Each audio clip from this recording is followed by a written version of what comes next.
오늘은 언약이 무엇인가, 언약이란 무엇인가에 대해서 구체적으로 살펴보고, 우리가 첫째 날 살펴봤던 이 선택과 언약과의 관계성을 살펴보려고 합니다. 그래서 우리가 첫째 날은 계획주의 교회론에 대해서 살펴봤죠.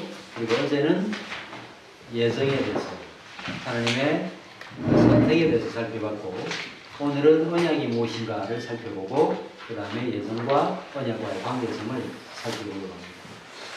우리가 어제 언약이 무엇인가에 대해서 잠깐 맛보기를 했죠. 하나님께서 우리 인간들끼리 또 나라와 나라끼리 서로 계약을 하지요.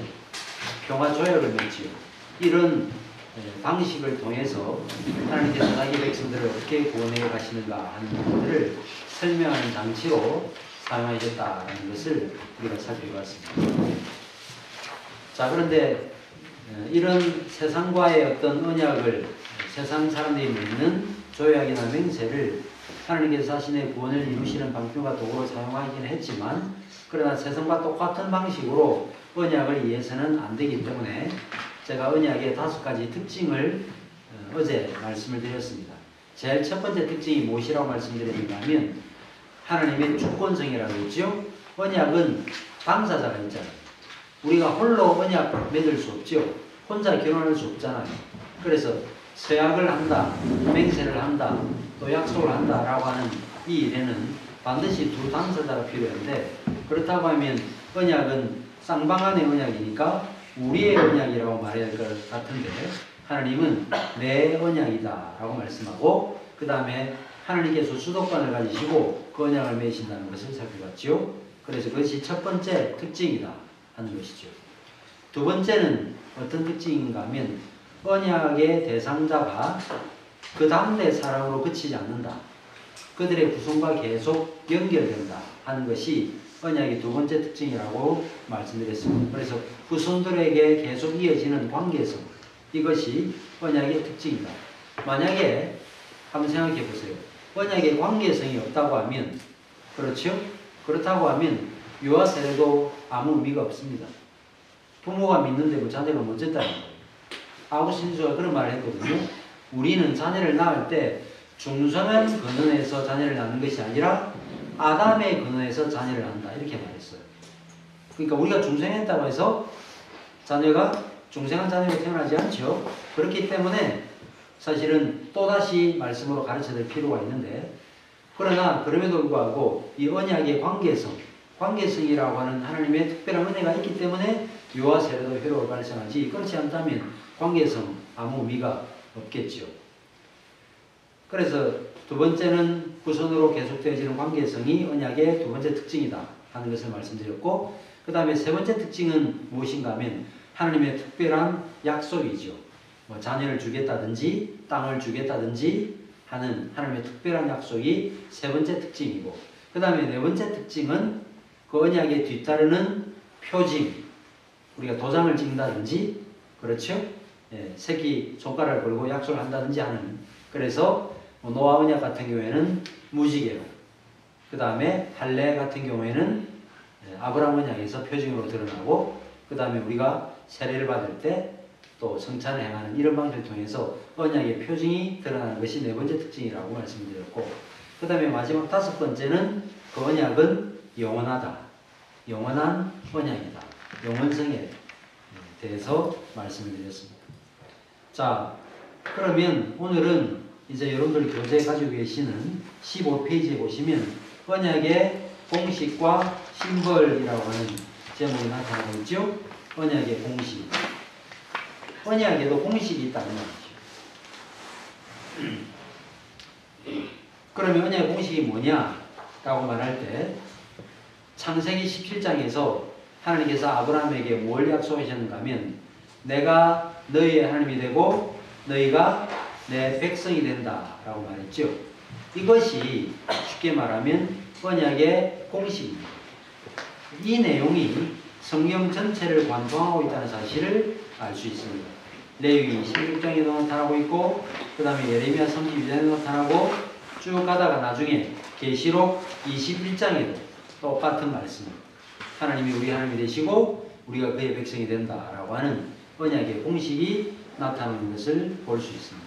그래서 이 언약 공식이 구약에서부터 시작되어 가지고 신약 시대를 거쳐서 나중에 천국에서 완전히 완성된다는 사실을 성경을 통해서 확인할 수 있습니다. 자, 이런 언약은 최초 누구로부터 시작되었는가? 우리가 하나님께 언약을 한번 맺으십시다 라고 말하지 않죠. 여러분들 보통 어떤 약속, 어떤 조약, 또 어떤 제의를 하는 입장에 있는 사람은 보통 자기가 먼저 아쉬워서 어떤 약속을 맺자고 말하죠. 그렇죠?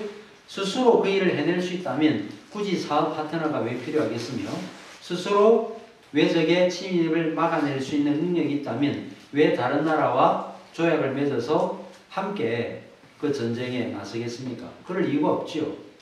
그러면 하나님께서 언약을 먼저 제의하였잖아요. 그러면 하나님이 뭐가 아쉬운 게 있었습니까? 하나님 그거는 전혀 아쉬운 게 없으세요. 그럼에도 불구하고 하나님께서 우리와 언약을 맺자고 언약을 제의하신 것입니다. 그렇죠? 그래서 언약에는 이 주도권이 누구한테 있느냐? 우리에게 있지 않고 누구에게? 하나님께 있다는 것이죠. 그래서 누가복음 19장에도 보시면 삭개오 사건이 나타나고 있잖아요. 삭개오 사건 잘 아시죠? 그런데 그 삭개오 사건이 쭉 마무리되고 난 다음에 19장 10절에서 뭐라고 말하는가 하면 인자는 어떤 사람이라고요? 어떤 존재라고요? 잃어버린 자를 찾아 구원하기 위해서 온 존재라 이렇게 말하죠. 그러니까 찾는 존재가 누구지요? 우리가 아니라 하나님입니다.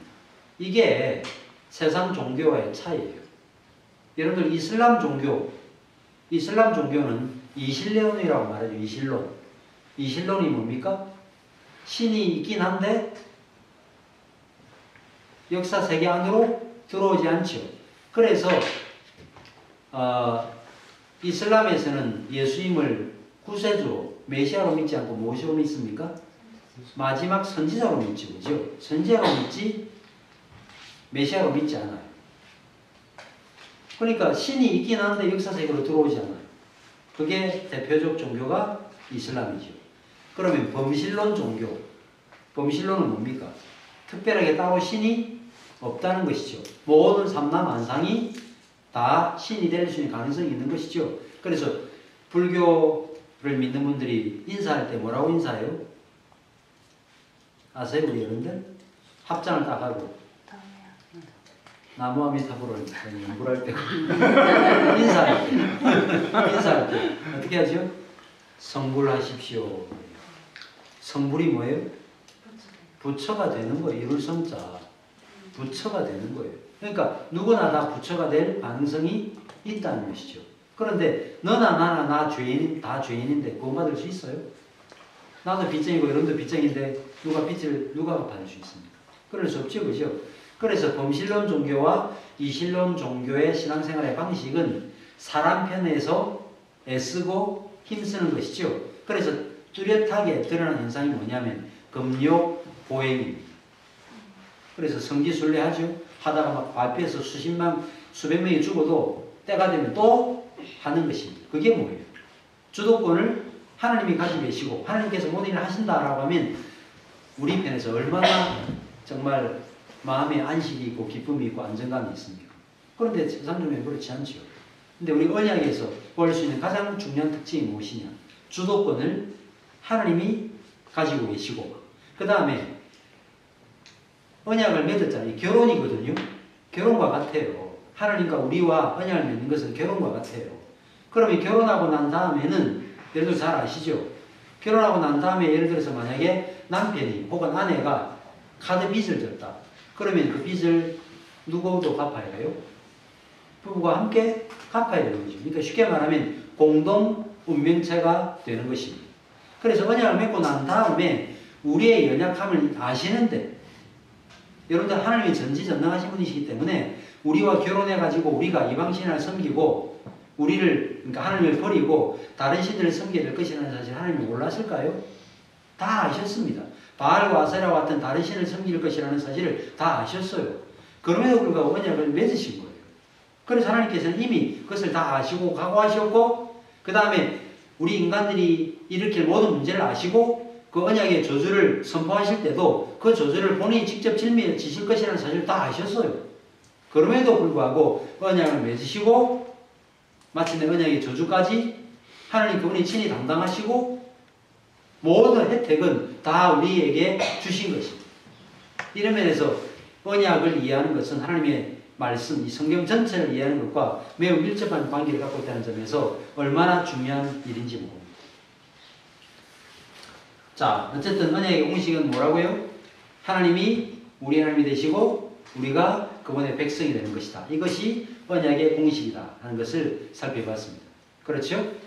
자, 그 다음에 두 번째로 언약의 심벌이 있습니다. 심벌.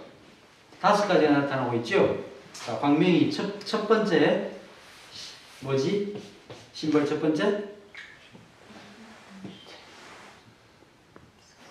네, 성전입니다. 성전, 그죠? 다 나와 있죠, 그죠? 성전. 성전이 언약의 심벌이에요. 왜 성전이 언약의 심벌이냐? 이스라엘 백성들이 애굽에서 나오고 난 다음에 하나님께서 직접 시내산에 임재하시자 출애굽기 19장에 나타나죠. 이스라엘인들이 무서워서 접근을 못했잖아요.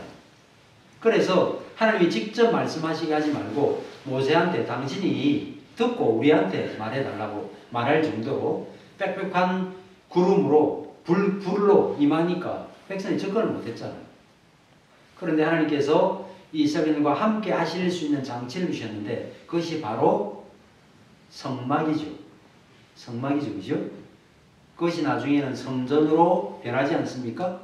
그러면 성막과 성전은 뭘 상징하는가? 다른 이방 종교처럼 성전은 신이 있는 장소가 아니에요.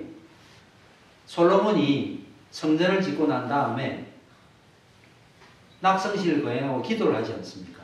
뭐라고 기도했습니까? 열왕기상 8장에서 하늘과 하늘들의 하늘이라도 주를 용납지 못하겠거늘 하물며 내가 만들어 놓은 이 전이랴 라고 말했죠. 여러분들 우리 신앙의 선배들이 뭐라고 말했는가 하면 유한은 무한을 담을 수 없다라는 말을 했어요. 무슨 말인지 이해가시죠? 유한이 무한을 담을 수 있습니까? 담을 수 없죠. 무한하신 하나님을 무엇으로 담을 수 있습니까? 그러니까 다른 종교와는 달리 기독교에서 말하는 우리 하나님을 믿는 종교에서 말하는 성전은 하나님이 실제로 그 안에 계시는 공간이 아니에요. 성전이 뭡니까? 자기 백성과 함께 하심에 대한 사인이요 상징입니다. 그게 성전이 가지고 있는 의미예요. 자기 백성과 함께 한다. 그거지 성전 자체가 하나님이 실제로 거하시는 존재가 아닌 것입니다. 그렇죠? 그리고 또 성전이 왜 중요하냐? 왜 성전이 중요한가? 여러분 저를 보세요. 제가 사실은 이걸 다 설명하려면 성경을 다 찾아야 되는데 뭐 어느 세월에 다 찾고 하겠어요. 그래서 제가 그냥 간략하게 설명하지만 출애굽기 25장에서 성막 제도가 계시됩니다. 그렇죠? 부살렐과 올리압에게 성막을 하나님께서 모세에게 계시하시고 부살렐과 올리압이 모세의 지시를 받아서 성전을 만들지요. 그러다가 갑자기 성전을 좀 만드는 일이 나타나다가 그 다음에 금송아지 우상숭배 사건이 출애굽기 32장에 등장해요. 그리고 난 다음에 다시 35장에서 성전을 건축하는 내용이 다시 나타나요. 성경을 그냥 무심코 읽으신 분들은 이게 어디 있는지 잘 몰라요. 근데 전체적으로 문맥으로 보면 성전을 건축하는 일을 해나가다가 금송아지 우상숭배 사건이 끼어들어 있고 그 다음에 다시 성전을 건축하는 내용으로 이어집니다. 그러면 역사적으로 성전을 실제로 건축하다가 그랬을까라고 할 때 아마 그렇지 않았을 것으로 보여요. 성전을 건축하다가 실제로 금송아지 우상숭배 사건이 나타났느냐? 그게 아닌 걸로 보이거든요. 그런데 왜 그러면 출애굽기 기자는 왜 그런 방식으로 기술했느냐라고 하는 거예요. 그 이유가 있다는 거죠. 그게 뭐죠? 자, 율법을 받았잖아, 이미. 그렇죠. 율법을 받아가지고 내려왔는데 이미 뭐하고 있었어요? 금송아지 섬기고 있었습니다. 그래서 모세가 돌판을 어떻게 해요? 깨버리죠. 그것은 화를 내는 게 아니에요. 성질을 부린 게 아닙니다. 그것은 하나님과의 언약이 깨어졌다는 것을 의미하는 것이죠. 그런데 어떻게 하시죠? 모세가 다시 하나님의 명령을 받아서 돌판을 다시 깎아서 올라가잖아요. 그렇죠. 그런 장면이 나타날 때 출애굽기 32장에 읽어보면 그런 상황에서 누가 나서는가 하면 모세가 나서죠. 중재자로 나서죠. 그렇죠. 그리고 난 다음에 하나님과의 깨어졌던 그런 관계가 어떻게 치유됩니까? 모세 중재로 치유가 되죠. 그죠? 근데 왜 그 사건을 성전을 건축하는 사건의 중간에다가 끼워 놓았느냐? 하나님과의 관계 회복이 무엇으로? 성전으로, 제사제도로, 그것으로 회복될 수 있다는 것을 보여주기 위한 것입니다. 이게 중요한 거예요. 그래서 성전은 어떤 기능을 하지요? 솔로몬의 그 낙성시를 거행하고 난 다음에 기도를 보시면, 솔로몬의 기도를 보시면 어떤 얘기 나타나요? 너희가 언약 백성들인데 만약에 언약 백성다운 삶을 살지 못해서 이방 땅으로 사로잡혀가면 계신 곳 이곳으로 보고 기도하면 하나님께서 돌이키시겠다고 그랬죠. 그래서 다니엘 이 1차, 2차, 3차 포로기한으로 잡혀가잖아요. BC 605년, 2차는 597년, 3차는 586년 이렇게 3차에 걸쳐서 포로로 사로잡혀가잖아요. 1차로 다니엘이 포로로 사로잡혀가거든요. 그렇죠. 그러다가 예레미야 서책을 읽다가 70년 만에 돌아가야 될 것이라는 사실을 알았죠. 그래서 다니엘이 항상 창문을 열고 예루살렘 향해서 기도했던 것은 바로 이런 성막 제도가 가지고 있는 이런 그 회복의 그 은혜가 성막을 통해서 일어나게 될 것을 나타내는 거예요. 근데 나중에 요한복음 2장에서 주님께서 뭐라고 말씀하시죠? 너희가 성전을 헐라. 그러면 어떻게 하겠다고요? 3일 만에 이렇게 세우겠다고 그랬죠. 그러니까 몇십 년 동안 지은 성전을 네가 무슨 수로 이렇게 세우냐라고 말할 때 사도 요한이 뭐라고 각주를 달았는가? 이는 자기 육체를 가리켜 하신 말씀입니다. 성전은 곧 누구를 가리키죠? 그리스도를 가리키는 것이죠. 그래서 하나님과의 관계에서 깨어짐이 결국은 성전을 통해서 회복된다는 것이죠. 이게 바로 언약의 중요한 심벌 첫 번째입니다. 그 다음에 두 번째가 뭡니까? 약속의 땅입니다. 그죠? 약속의 땅. 자, 하나님께서 아브라함에게 후손에 대해서도 약속했지만 땅에 대해서도 약속을 했죠. 가나안 땅을 주겠다라고 약속했습니다. 가나안 땅은 잘 들으십시오. 가나안 땅은 단순히 그러니까 이스라엘 백성들이 살아갈 수 있는 물리적인 공간이 아니라 가나안 땅은 하나님의 통치가 실현되는 하나님의 나라의 표상입니다. 아시겠죠? 가나안 땅의 성격이 그렇다는 것입니다. 자, 근데 이런 면에서 땅은 언약적 성격을 가지고 있어서 언약에 신실하지 못하면 그 약속의 땅 가나안 땅에 계속해서 살 수가 없는 거예요. 그렇죠? 그래서 언약 관계 안에 있으면서 언약 당사자로서 언약에 신실한 삶을 살지 못하면 결국은 그 땅에서 쫓겨나게 되는데 그런 내용들이 신명기에도 나타나고 레위 26장에 나타나고 그러잖아요. 너희가 뽑혀서 이방 땅으로 사로잡혀가게 될 것이라고 말씀하고 있습니다. 그렇죠?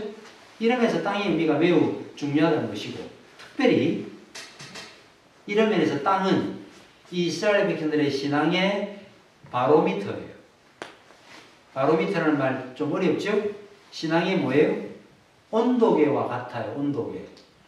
무슨 말인지 아시죠?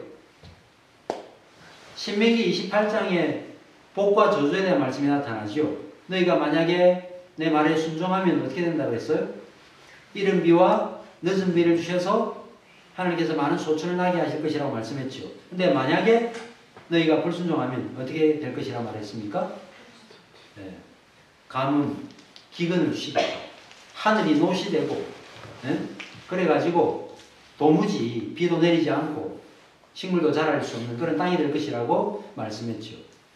그래서 언약을 어기고 공식적으로 하나님을 완전히 믿기를 그냥 거부하고 이제는 하나님과 다른 신을 동시에 섬겼는데 어떤 시대에 들어와서는 하나님을 완전히 등져버렸습니까? 아합 시대에 들어와서는 하나님을 완전히 등져버렸죠. 그때 어떤 일이 나타났죠? 가뭄이 3년 6개월 동안 있었죠. 이러면서 땅은 뭘 보여주는 거예요? 이스라엘인들의 신앙의 신실함, 그들의 신앙의 그 실력을 보여주는 온도예요. 눈금자와 같아요. 이런 면에서 언약의 심벌, 중요한 것이 두 번째, 바로 약속의 땅이다 하는 것입니다. 그 다음에 세 번째 언약의 심벌이 뭐냐면 그것은 다름 아니라 약속이죠. 그죠? 약속. 하나님께서 약속하시고, 그렇죠? 그 다음에 약속에다가, 죄송합니다. 세 번째가 아니라 제가 말씀 잘못 드렸습니다. 어쨌든, 그렇게 그 땅이라고 하는 것이 나중에는 약속의 땅으로 주어졌지만, 그 다음에 잃어버리고, 그 다음에 다시 회복되고, 그죠? 회복되고 난 다음에 또 다시 뭘 세워요? 제2 성전을 또 세우죠. 그죠? 그죠? 그게 중요하다는 거예요. 땅하고 성전, 이게 매우 중요한 관계를 갖고 있다는 것입니다. 제가 그것을 두 번째로 말씀을 드리고, 그 다음에 세 번째 언약의 심벌이 뭡니까? 후손이죠. 그죠? 후손. 후손에 대한 약속은 아까 우리 태민이가 아까 이야기도 했는데, 어제 나하고 공부하면서 창세기 3장 14절 뭐 이렇게 말했거든요. 약속의 후손이 뱀머리를 상할 것이다. 창세기 3장 15절이죠. 그죠? 예. 첫 번째 후손에 대한 이야기는 이미 창세기 3장 15절에서 주셨죠.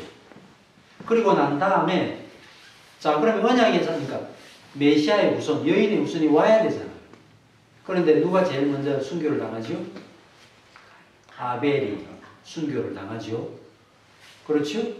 그러면 여인의 후손이 오실 수 있는 통로가 막히잖아요. 그래서 하나님이 누구를 주셨습니까? 셋을 주셨죠. 다른 씨를 주셨죠. 그래서 아브라함은 누구의 후손이냐? 셋의 후손이죠. 그렇죠? 11장, 창세기 11장을 보시면 셋의 후손에 대한 족보가 다시 나타나요.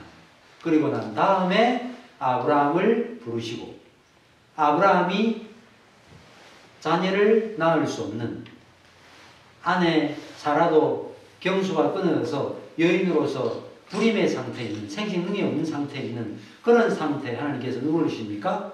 약속의 자손인 이삭을 주시죠. 그렇죠? 근데 약속의 자손이 태어날 때마다 이상하게 좀 불임의 상태가 계속되는 것을 보게 되죠. 그렇죠? 그래서 누구도 나중에 불임이 돼요. 이삭도 불임의 상태에 있었잖아요. 그죠? 이삭과 리브가. 그죠? 근데 하나님께서 쌍둥이를 태어나게 하시죠. 네. 이렇게 이 후손이 이렇게 쭉 이어지고 있는 것을 볼 수 있습니다. 그러면서 갈라디아서에 보시면 뭐라고 이야기하는가 하면 갈라디아 3장 16절에 이 약속들은 아브라함과 그 자손에게 말씀하신 것인데 여럿을 가리켜 그 자손들이라 하지 아니하시고 오직 한 사람을 가리켜 내 자손이라 하였으니 곧 그리스도라고 말씀하십니다. 갈라디아 3장 16절. 중요한 구절이죠. 이 내용과 연결하지 아니하면 구약의 아브라함과 이삭과 야곱, 그 다음에 나중에 또 뭐 이것 제가 다 설명드릴 수 없지만 나중에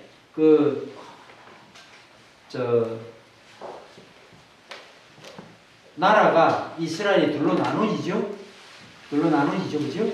둘로 나눠지는데 북쪽 이스라엘은 왕조 아시죠? 왕조가 몇 번 바뀌어요? 9번 바뀝니다. 알겠습니까? 역성임이 일어나는 거예요. 김씨가 왕이 됐다가 최씨가 왕이 됐다가 이렇게. 그죠? 근데 남쪽 유다는 단 한 번도 왕조가 바뀌지 않습니다. 딱 한 번 아달랴라고 하는 여자가 구태타를 일으켜가지고 자칫 잘못하면 후손이 끊어질 뻔했는데 하나님께서 그를 살려놓으시죠. 그죠? 네. 요아스라고 하는 사람을 살려놓으시잖아요. 그래서 결국은 여인의 우선이 끊어지지 않도록 하시는 것들을 보게 되죠. 그러다가 결국은 예수를 오시고 이런 하나님의 거대한 구속 역사의 흐름 안에서 이 후손의 성격이 매우 중요하다. 신을 주시겠다. 하나님께서 신을 주시겠다라고 하는 이 말 얼마나 중요한 말인지 모르는 것입니다. 이것이 세 번째 언약의 공식, 심벌입니다. 그 다음에 네 번째 언약의 심벌은 뭐죠? 율법입니다. 율법. 율법에 대한 얘기가 매우 중요합니다. 보통 우리는 율법이 뭡니까? 라고 물으면 여러분 뭐라고 대답하죠? 일반적으로 좀 배운 상식으로 율법이 뭡니까? 하나님의 말씀. 또 죄를 깨닫는 도구. 그죠? 그리스도를 인도하는 몽학 선생 뭐 등등 대답을 쭉 하잖아요. 그렇죠. 우선은 이제 이런 이야기를 하기에 앞서서 하나님께서 언제 율법을 주셨는지에 주목할 필요가 있습니다. 하나님께서 이스라엘인들에게 언제 율법을 주셨죠? 신에 사는 장소잖아요. 언제 율법을 주셨습니까? 애굽에서 나오고 난 다음에 주셨습니다. 이게 중요한 거예요. 이게 왜 중요하지요? 율법을 줘서 율법을 지키면 내가 너희를 애굽에서 이끌어내겠다 라고 말씀하지 않으셨다는 거예요. 아무것도 모르는데 여러분들 출애굽기 읽어보시면 하나님께서 모세를 보내시지만 이스라엘 백성들은 사리를 분별하지 못해요. 모세가 와가지고 이스라엘인들 데리고 나가겠다고 말하니까 바로가 더 이스라엘 백성들을 그야말로 쪼았잖아요. 힘들게 만들었잖아요. 그죠? 집도 안 주고 막 벽돌 만들어내라 그랬잖아요. 그러니까 힘드니까 모세가 자신을 구원해 내려고 하는 것에 대해서 그들은 싫어했습니다. 그런데 어떻게 했지요? 그럼에도 전적으로 그들을 이끌어 내셨잖아요. 그죠? 그러니까 구원에 관해서는 인간의 의지나 인간의 생각과 이런 것들은 전혀 개입되지 않고 하나님의 전적인 은혜로만 그들이 구원받았다는 것을 이스라엘 백성들의 역사를 통해서 보여주고 있는 것입니다. 그리고 난 다음에 율법을 주신 거예요. 그렇죠? 그러니까 율법은 하나님의 백성이 될 수 있는 수단이 아니에요. 하나님의 백성에 가입하기 위한 수단이 아닙니다. 아시겠죠? 율법은 그러니까 무엇입니까? 율법은 하나님의 백성에 속해 있음에 대한 증거이지 하나님의 백성이 되는 수단이 아니에요.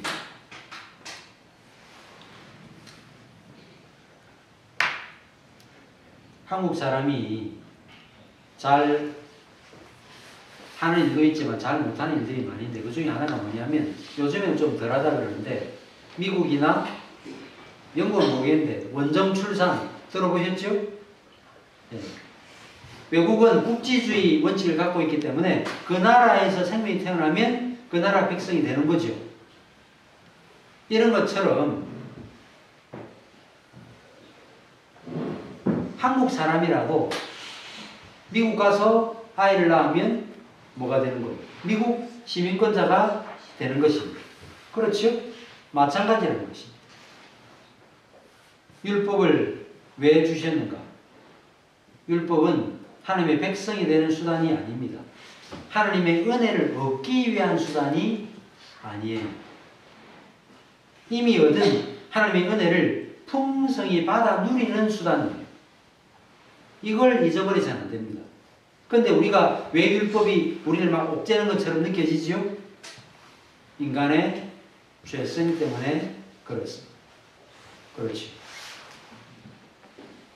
그래서 대한민국 국민은 헌법을 지킴으로 대한민국 국민이 되는 것이 아니라 대한민국 국적을 가진 부모로부터 태어나면 대한민국 국민이 되는 것처럼 하나님의 은혜로 구원받으면 하나님의 언약 백성이 되는 거예요. 그죠?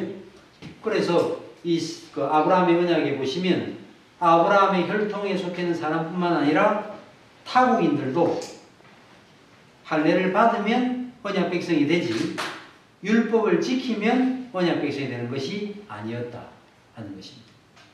이 순서가 매우 중요하다는 것을 꼭 기억할 필요가 있습니다. 그렇죠? 그런데 어쨌든 간에 이스라엘들이 언약 백성다운 삶을 살아갔어야 되는데 그러지 못해가지고 어떻게 되는 거예요? 약속의 땅에서 뽑혀서 율법이 주는 진정한 안식을 그들은 경험하지 못했던 것입니다. 자, 그 다음에 다섯 번째 언약의 심벌이 뭡니까? 이스라엘의 소명입니다. 이스라엘의 소명. 자, 이사야 42장 6절 7절 말씀 성경을 한번 펴야 되니까 한번 살펴보겠습니다. 이사야 42장 6절 7절 말씀드리겠습니다.